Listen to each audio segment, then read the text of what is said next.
So, what are my thoughts on Doctor Strange?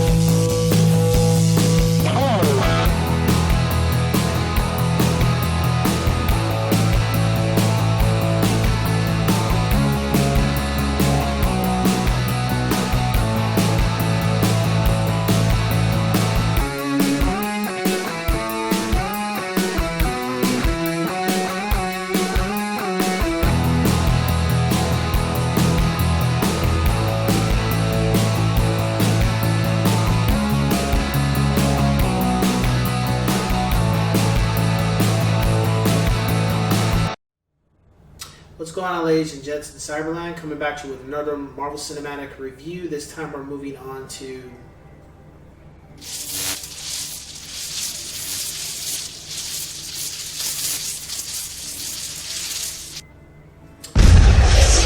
Doctor Strange. So with Doctor Strange, I remember, and I knew this was coming. I didn't know who was going to be Doctor Strange, but I knew this was coming because they mentioned his name. In Winter Soldier, there was a scene when Falcon and Captain America and Black Widow snatched this guy, bald head with the glasses, and he said a bunch of names, and he said Strange. I was like, oh, there's only one person called Strange, and that's Dr. Stephen Strange. So okay, Dr. Stephen Strange is coming. I didn't know he was going to have his own film, but I knew he was coming. Then all of a sudden they announced it at the E3 or the Comic Con, and you were like, okay. And when they said Benedict Cumberbatch, I was like, perfect, absolutely perfect. I don't see anybody else that could play that role better than him. He had the look, he has the mannerism, he has, and especially if you question that, watch Sherlock. That's probably the greatest Sherlock Holmes show I've ever seen. And no disrespect to Robert Downey Jr., that's a different take, but Sherlock is amazing. Benedict Cumberbatch is simply amazing in Sherlock. Just amazing. Martin Freeman too, but just amazing.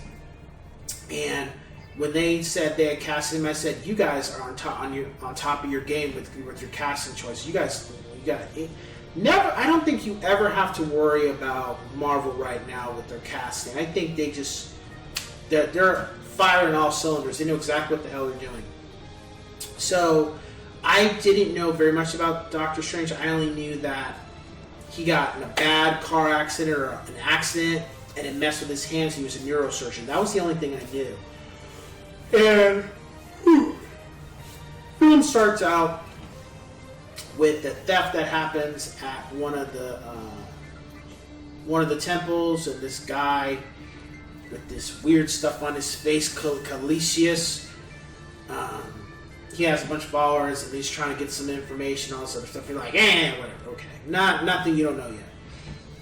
Move forward to New York, and we're with Stephen Strange, and we kind of see a guy who's highly intelligent, almost genius level, but not the nicest person. Kind of reminds me of Hank Pym and a little bit of Tony Stark. Very arrogant, huge ego, and not humble at all.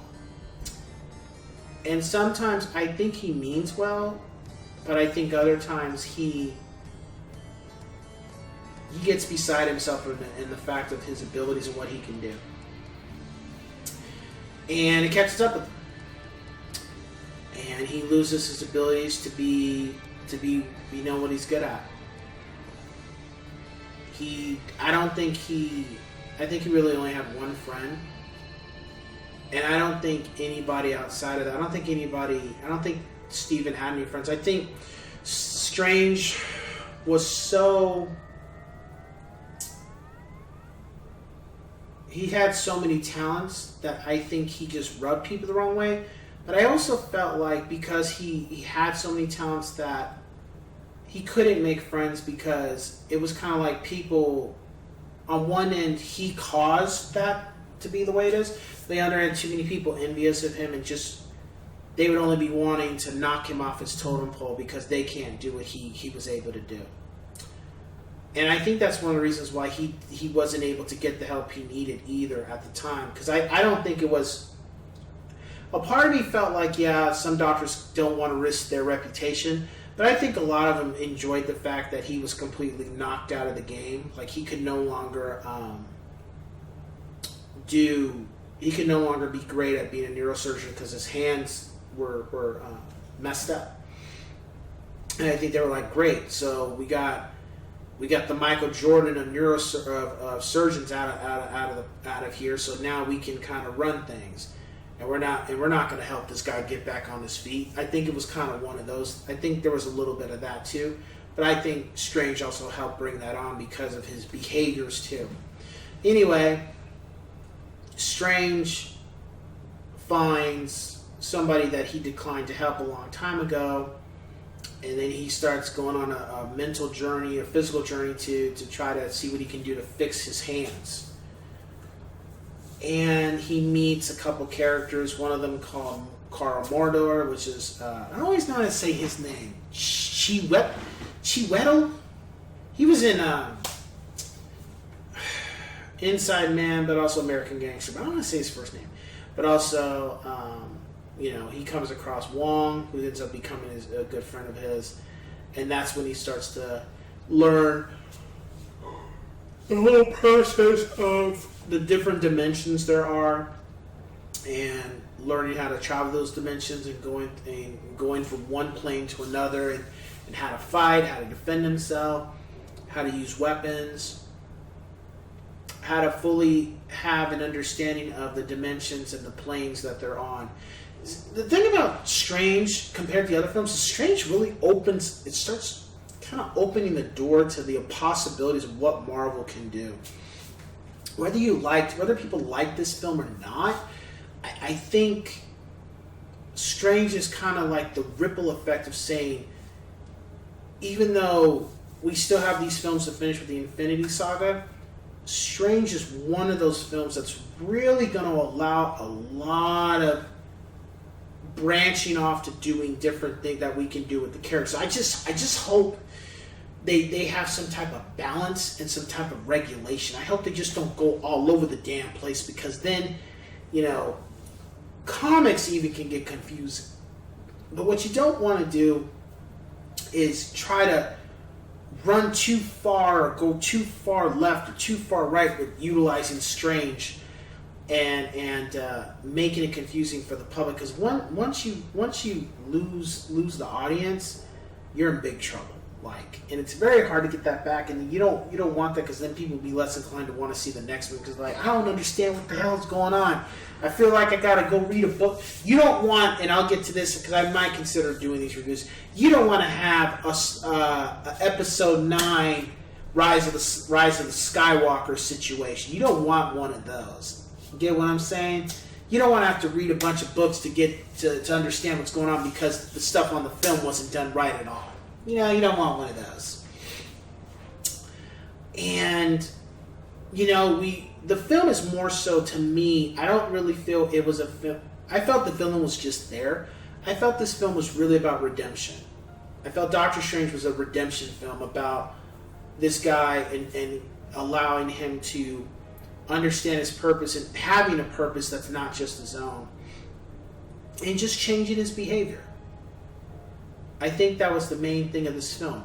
I think the villain was just to like, the villain Dormammu is a very dangerous villain, but again, just like Ego, I felt he was just kind of weakly utilized. But hey, you can always bring him back and do something with him, which I don't doubt. I wouldn't be surprised if they do.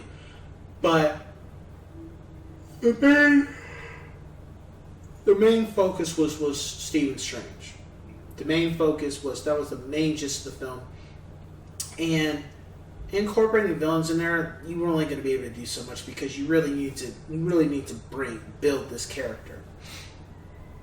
And of course, if you know the comics, then you know what happens with Carl Mordo.